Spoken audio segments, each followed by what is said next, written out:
आज हम आपको बताएंगे डीएलएड सेकंड सेमेस्टर में प्रथम पेपर जो होने वाला है, वर्तमान भारतीय समाज और प्रारंभिक शिक्षा के जो है मोस्ट इम्पोर्टेंट 50 बहुविकल्पीय प्रश्न जो कि एग्जाम्स में पूछे जाएंगे। तो फ्रेंड्स, वीडियो जो है आपको पूरी देखनी है एंड तक। तो वीडियो को जो है स्टार्ट करते हैं। आज का आपका पहला क्वेश्चन है कि शिक्षा एक द्विमुखी प्रक्रिया है, किसने कहा है? तो शिक्षा एक द्विमुखी प्रक्रिया है, ये किसने कहा है? तो फ्रेंड्स, इस क्वेश्चन का आपका आंसर होगा, वो होगा बी, एडम्स ने जो है कहा है कि शिक्षा एक द्विमुखी प्रक्रिया है। अगला क्वेश्चन है आपका, दूरस्थ शिक्षा का नाम दूरस्थ शिक्षा का नाम नहीं है, इनमें से कौन सा नाम है जो कि दूरस्थ शिक्षा का नहीं है? तो इस क्वेश्चन के जो ऑप्शन होंगे आपके, वो ऑप्शन ए है आपका पहला मुक्त अधिगम, ऑप्शन बी है बाहरी अधिगम, ऑप्शन सी है सह शिक्षा, ऑप्शन डी है पत्राचार शिक्षा। तो फ्रेंड्स, इस क्वेश्चन का आपका सही आंसर है वो है ऑप्शन सी, सह शिक्षा जो है दूरस्थ शिक्षा का नाम नहीं है। आपका अगला क्वेश्चन है क्वेश्चन नंबर तीसरा, समाजशास्त्री शिक्षा को निम्न में से किसके विकास का साधन मानते हैं? तो फ्रेंड्स, इस क्वेश्चन का सही आंसर है आपका ऑप्शन बी, व्यक्ति तथा समाज को जो है समाजशास्त्री शिक्षा का साधन एक मानते हैं। ठीक है। अगला क्वेश्चन है, शिक्षा शब्द का शाब्दिक अर्थ क्या है? शिक्षा शब्द का जो है शाब्दिक अर्थ वो क्या है? तो इस क्वेश्चन का आपका सही आंसर है वो है ऑप्शन सी, अंतर्निहित शक्तियों का विकास करना जो है शिक्षा शब्द का शाब्दिक अर्थ है। अगला क्वेश्चन है आपका कि शिक्षा प्राप्त तथा प्रदान करने के उद्देश्य, विधि तथा स्वरूप के दृष्टिकोण से शिक्षा को कितने वर्गों में विभाजित किया गया है? तो इस क्वेश्चन का आपका आंसर है ऑप्शन बी, और 2 वर्गों में जो है शिक्षा को विभाजित किया गया है। आपका अगला क्वेश्चन है, औपचारिक शिक्षा औपचारिक शिक्षा वह है जिसे प्राप्त व प्रदान किया जाता है। तो वो इसका क्वेश्चन का जो आंसर है आपका वो है ऑप्शन ए, सचेतन प्रयासों से जो है औपचारिक शिक्षा को जो है प्राप्त और प्रदान किया जाता है। आपका अगला क्वेश्चन है, औपचारिक शिक्षा का सबसे महत्वपूर्ण अभिकरण क्या है? तो इस क्वेश्चन का सही आंसर है आपका सी, और विद्यालय जो है औपचारिक शिक्षा का सबसे महत्वपूर्ण अभिकरण है। आपका अगला क्वेश्चन है, ऐसी शिक्षा जिसमें किसी निश्चित समय पाठ्यक्रम विद्यालय की आवश्यकता नहीं होती, तो इस प्रकार की शिक्षा को हम कौन सी शिक्षा कहते हैं? तो ऐसा इस क्वेश्चन का आपका आंसर है ऑप्शन सी, अनौपचारिक शिक्षा को जो है हम, ठीक है, बिना पाठ्यक्रम विद्यालय की शिक्षा कहते हैं। अगला क्वेश्चन है आपका जो है वो है, घर पर दी जाने वाली शिक्षा कौन सी शिक्षा कहलाती है? तो इस क्वेश्चन का आंसर है आपका ऑप्शन ए, अनौपचारिक शिक्षा जो है घर पर दी जाने वाली शिक्षा कहलाती है। आपका अगला क्वेश्चन है, विद्यालय में दी जाने वाली शिक्षा कौन सी शिक्षा होती है? तो इस क्वेश्चन का आपका आंसर होगा ऑप्शन ए, ठीक है, औपचारिक शिक्षा जो है विद्यालय में दी जाने वाली शिक्षा होती है। फ्रेंड्स, आपका अगला क्वेश्चन है कि अनौपचारिक शिक्षा प्राप्त होती है, तो अनौपचारिक शिक्षा जो है हमें कहाँ से प्राप्त होती है? तो फ्रेंड्स, इस क्वेश्चन का आंसर है ऑप्शन डी, ठीक है। तो इसके जो है सभी आंसर है, ठीक है, अनायास से, आकस्मिक से, अनुयोजित से और इन सभी से जो है, और इन क्वेश्चन का जो आंसर है आपका ऑप्शन डी, इन सभी से जो है अनौपचारिक शिक्षा प्राप्त होती है। आपका अगला क्वेश्चन है कि भारत में प्राथमिक शिक्षा के अंतर्गत निम्न में से किस आयु वर्ग के बालक आते हैं? तो इस क्वेश्चन का आंसर है आपका ऑप्शन बी 6 से 14 के वर्ष के बीच के जो बालक हैं वो प्राथमिक शिक्षा के अंतर्गत आते हैं। अगला क्वेश्चन है आपका, शिक्षा एवं सामाजिक प्रक्रिया है। शिक्षा एक सामाजिक प्रक्रिया है क्योंकि यह एक व्यक्ति का सामाजिक विकास करती है। तो इस क्वेश्चन का आंसर है आपका ऑप्शन ए, यह एक सत्य कथन है। ठीक है फ्रेंड्स, आपका अगला क्वेश्चन है, शिक्षा का समाज में अनिवार्य स्थान है। ये इस जो है शिक्षा का समाज में अनिवार्य स्थान है, तो ये सत्य है या असत्य है फ्रेंड्स? तो ये ऑप्शन जो है आपका ऑप्शन ए, सत्य कथन है, यह एक सत्य कथन है। अगला क्वेश्चन है, सांस्कृतिक अनुकूलन के कारण अधिकांशतः शैक्षिक परिवर्तन नहीं होते। तो फ्रेंड्स, ये जो है आपका सत्य है या असत्य? तो इस क्वेश्चन का जो आंसर है ऑप्शन ए, सत्य कथन है फ्रेंड्स, यह एक। ठीक है। शिक्षा व सामाजिक परिवर्तन दोनों एक दूसरों के पूरक हैं। तो ये एक फ्रेंड्स आपका असत्य कथन है। आपका अगला क्वेश्चन है कि मौखिक संस्कृति के वाहक मकान, सड़क, इंजन, मशीनें आदि सामाजिक परिवर्तनों को प्रभावित कर सकते हैं, लेकिन शैक्षिक परिवर्तनों को नहीं। तो फ्रेंड्स ये आपका जो है ऑप्शन ए ये एक सत्य कथन है। आपका अगला क्वेश्चन है कि दूरवर्ती दूरवर्ती शिक्षा को क्या कहते हैं? तो फ्रेंड्स आपका जो है ये दूरवर्ती शिक्षा को ऑप्शन डी, ठीक है, पत्राचार शिक्षा भी कहते हैं, दूरस्थ शिक्षा भी कहते हैं और स्वतंत्र शिक्षा भी कहते हैं। तो इस क्वेश्चन का आंसर है आपका ऑप्शन द उपयुक्त सभी जो है इसका आंसर होगा फ्रेंड्स। ठीक है। अगला क्वेश्चन है आपका शिक्षण शिक्षण के 3 केंद्र बिंदु कौन कौन से हैं? तो इस क्वेश्चन का आंसर है आपका ऑप्शन ए, ठीक है, शिक्षक भी है, बालक और पाठ्यक्रम जो है शिक्षा के 3 महत्वपूर्ण केंद्र बिंदु होते हैं। आपका अगला क्वेश्चन है शिक्षण को रोमांचक और रोचक शिक्षण को रोचक और प्रभावशाली बना देती है, क्या बना देती है? तो फ्रेंड्स इस क्वेश्चन का जो आपका आंसर है वो है ऑप्शन स, शिक्षण में प्रयुक्त प्रयुक्तियाँ जो हैं शिक्षण को रोचक और प्रभावशाली बना देती हैं। आपका अगला क्वेश्चन है निम्नलिखित में से कौन सा दूरस्थ शिक्षा के अंतर्गत नहीं आता? तो इस क्वेश्चन का आंसर है ऑप्शन डी, इनमें से इसमें समय व स्थान को बड़ा महत्व जो है दिया जाता है फ्रेंड्स। आपका अगला क्वेश्चन है कि पाठ्य योजना का आवश्यक है निर्माण के लिए जो है पाठ्य योजना का निर्माण आवश्यक है, किस लिए आवश्यक है फ्रेंड्स? तो इस क्वेश्चन का आंसर है ऑप्शन द, ठीक है, शिक्षण को योजनाबद्ध करने हेतु जो है पाठ्य योजना का निर्माण आवश्यक होता है। आपका अगला क्वेश्चन है फ्रेंड्स कि सन 1966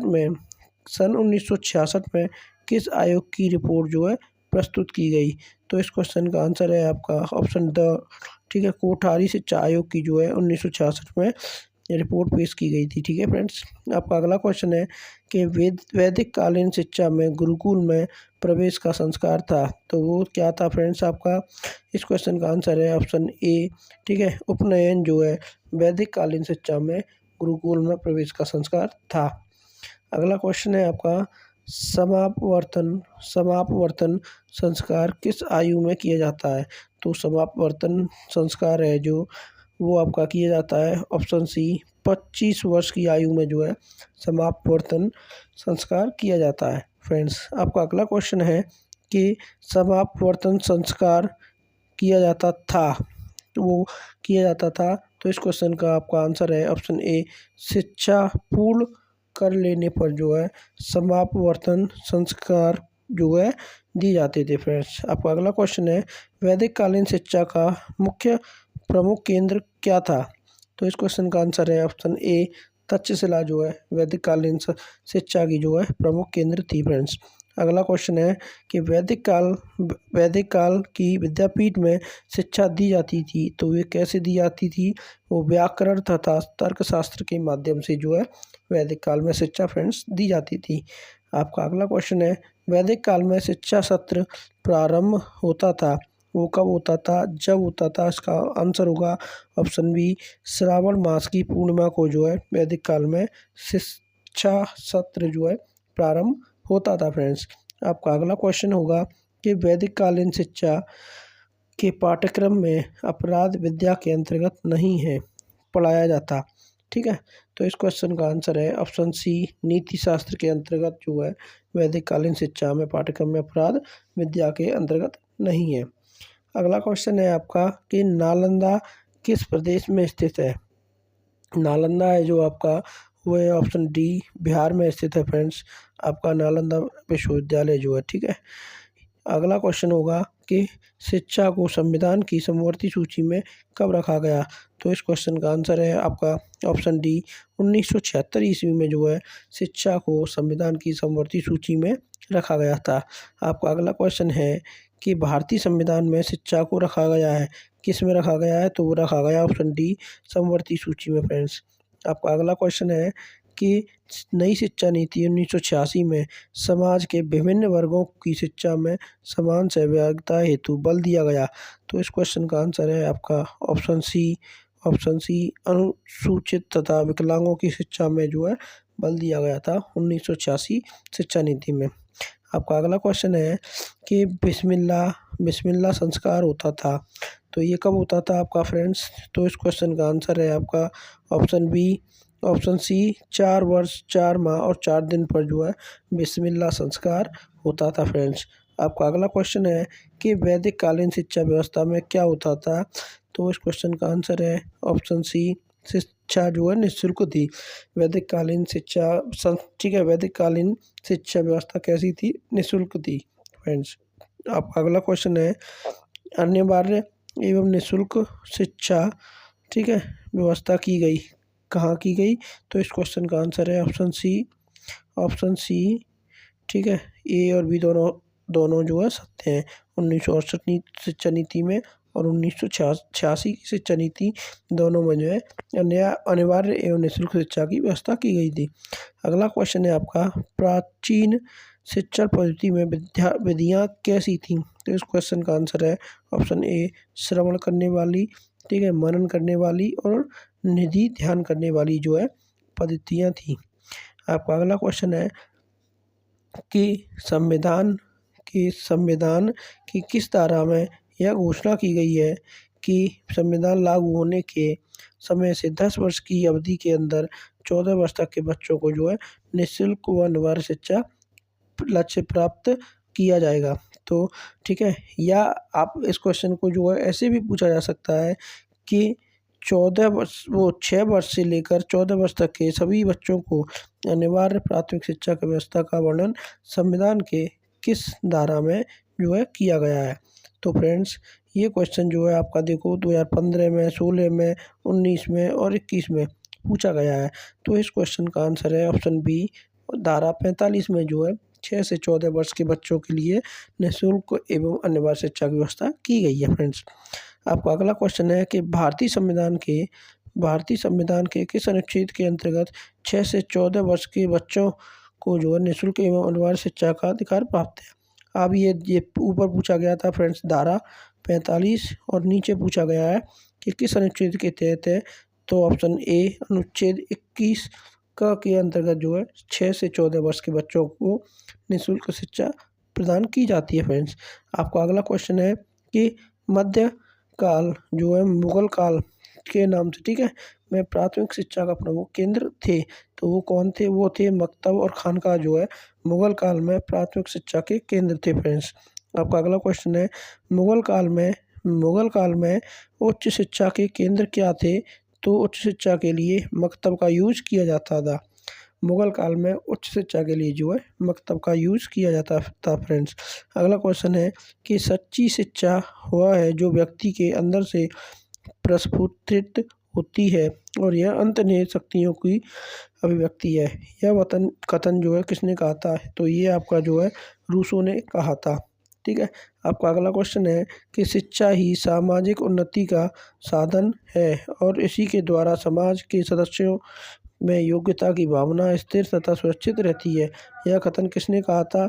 तो इस क्वेश्चन का आंसर है आपका फ्रेंड्स ठीक है, इसका जो आंसर है ऑप्शन बी विश्वविद्यालय शिक्षा आयोग ने जो है यह कथन कहा था। आपका अगला क्वेश्चन है कि ब्रिटिश शासन में प्राथमिक शिक्षा को किस रियासत में अनिवार्य बनाया था? तो इस क्वेश्चन का आंसर है तो वो है ऑप्शन ए बड़ौदा रियासत ने जो है ठीक है प्राथमिक शिक्षा को अनिवार्य बनाया था। आपका अगला क्वेश्चन है कलकत्ता मदरसा की जो स्थापना किसने की थी? तो इसका आंसर है वॉरेन हेस्टिंग ऑप्शन सी ने जो है कलकत्ता मदरसा की जो है स्थापना की थी। अगला क्वेश्चन है एशियाटिक सोसाइटी ऑफ बंगाल की स्थापना किसने की थी? तो इसका आंसर है सर विलियम जोन्स ने जो है एशियाटिक सोसाइटी ऑफ बंगाल की स्थापना की थी। अगला क्वेश्चन है मध्याह्न भोजन का आरंभ कब हुआ था? तो इस क्वेश्चन का आंसर है ऑप्शन डी 1995 ईस्वी में जो है मध्याह्न भोजन का आरंभ हुआ था। अगला क्वेश्चन है आपका कि लॉर्ड वेलेजली ने किस कॉलेज की जो है स्थापना की थी? तो लॉर्ड वेलेजली ने जो है आपका option D fort William college की स्थापना की थी। ठीक है, तो ये आप क्वेश्चन आपका उलट होकर भी आ सकता है कि फोर्ट विलियम कॉलेज की स्थापना किसने की? तो वो की थी आपकी लॉर्ड वेलेस्ली ने। तो फ्रेंड्स आपका अगला क्वेश्चन है और आज का लास्ट क्वेश्चन है, वो है कि कलकत्ता, बम्बई और मद्रास में 3 विश्वविद्यालय जो है स्थापित किए थे। ठीक है, तो इस क्वेश्चन के जो आंसर है तो वो है आप वो होगा आपका ऑप्शन स, वुड डिस्पैच की सिफारिशों के आधार पर। ठीक है, कलकत्ता, बम्बई और मद्रास में जो 3 विश्वविद्यालय स्थापित किए गए थे तो किसकी सिफारिश पर किए गए थे? वो किए गए थे आपके वुड डिस्पैच की सिफारिश के आधार पर। तो फ्रेंड्स ऐसे ही ठीक है, डीएलएड की सेकंड सेमेस्टर की पढ़ाई करने के लिए ठीक है, चैनल को लाइक शेयर और सब्सक्राइब करना मत भूलिएगा। अब आपसे मिलते हैं नेक्स्ट वीडियो में।